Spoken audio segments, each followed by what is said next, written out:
guys, it's Klaudia. Welcome back to my channel. So this is a mini review of the S21 Plus. I have been using it for around a month now, and there's a bit of pros and cons I've encountered along the way of using the phone, and these are the sort of things you might want to consider if you are thinking of getting the middleman of the Flagship series. And there's actually a lot more drawbacks than I initially thought. But on the bright side, let's go into the positive first. So the S21 Plus has a bigger battery, and this was a slight improvement from the last year from the S20 Plus. However, it is not a significant amount of improvement, but improvement is always appreciated. And so personally, the battery life was okay for me. I have done a battery life test, and the phone did last me around 5 hours in the real day in the life. Now 5 hours and a bit of battery life is quite low and not really impressive of the middle flagship of the phone. However, it does have 120 Hz refresh rate, and even though like the iPhone 12 mini lasted more than the S21 Plus, even though it was a mini version, the 60 Hz on an iPhone make a massive difference in the battery life. However, it also depends on person to person. So I am a heavy user of the phone, and for someone else it might be even longer. So this is why it is staying in the pros. And there is also a lot of positives on how the phone looks, and I honestly love the design. So the S21 Plus does have a glass back that does feel a lot more premium, but with a glass back comes a great responsibility of keeping the phone fingerprint free. For the purposes of filming the video, there was quite a lot of fingerprints I always had to wipe off, and I guess if you are wearing a case, it doesn't really matter. I'm sure a lot of people will not risk it without a case. So just in general, the S21 lineup looks a lot different than the S20. They really have stepped up in how modern the phone looks, and previously I did feel that Samsung didn't have really anything kind of distinguishable. So how the camera just slides off to the edge of the phone, it looks really good. The camera lenses look a lot more better and bigger. They do stand out more. So Samsung did actually put a lot more style into this lineup, and I do really love that, especially adding this with the Galaxy Buds Pro, which was the same color. Now even though it's the S21 Plus, which means it's the bigger phone from the S21, and that means bigger screen like the 6.7 inches, it's still a good grab of the phone with small hands like mine. So I don't think you should worry about the phone slipping out of your hand. But the only thing I'd say with the size is that you can't put it in your pocket, it will just stick out. But it's just the width that makes the phone a lot more easier to handle. So the camera was impressive. I did take a lot of nice videos, photos. The camera quality is very sharp, and my skin tone looks a lot more true to life. The colors are not as vibrant, they're really representative of the real world a bit more. When taking pictures, it doesn't overdo saturation, but it hasn't really improved majorly compared to the S20 Plus.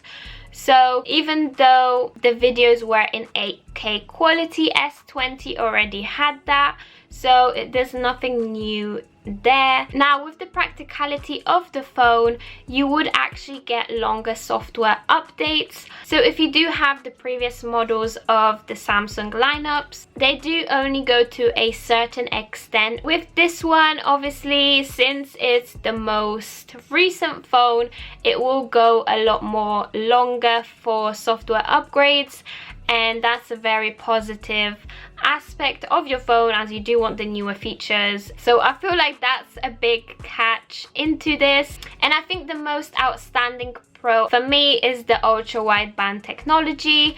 and that is to do with the SmartTag Plus, which is coming out later on this year, which is basically like a tracker that I have done a video on the other type of the SmartTag, which is the first version that uses the Bluetooth Low Energy. However, this is a more accurate SmartTag. This is why it makes the phone a lot more premium, and that's because you can't use it with any other phones. Apart from the Note 20 Ultra and S21 Ultra, no other phone is capable of using the ultra wideband technology.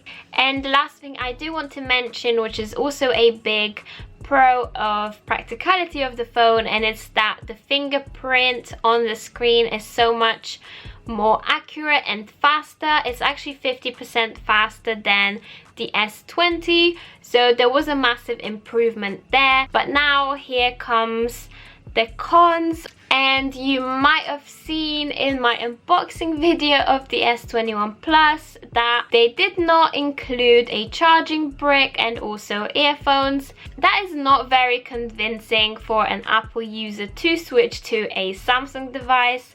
But however, the prices do vary, and they have made this year's lineup a lot cheaper for the Plus model. Now there's a lot more specs which have been downgraded, and that's not really good to hear, especially if you do want a better phone over time. So you do get 8 gigs of RAM, which decreased from the previous model, which was 12 gigabytes. For average users of the phone, it won't make a massive difference on how fast you can go back to an app after, say, answering the phone call. Now the pixelation did downgrade also, so it did go to 1080 pixels compared with last year, which was 1440 pixels.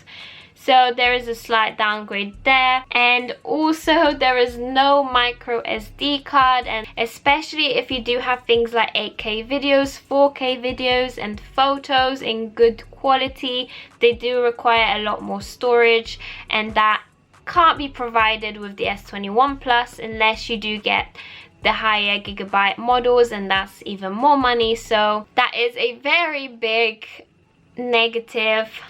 And I also have mentioned I did get quite a bit of heat buildup, especially if I am taking high quality photos and videos.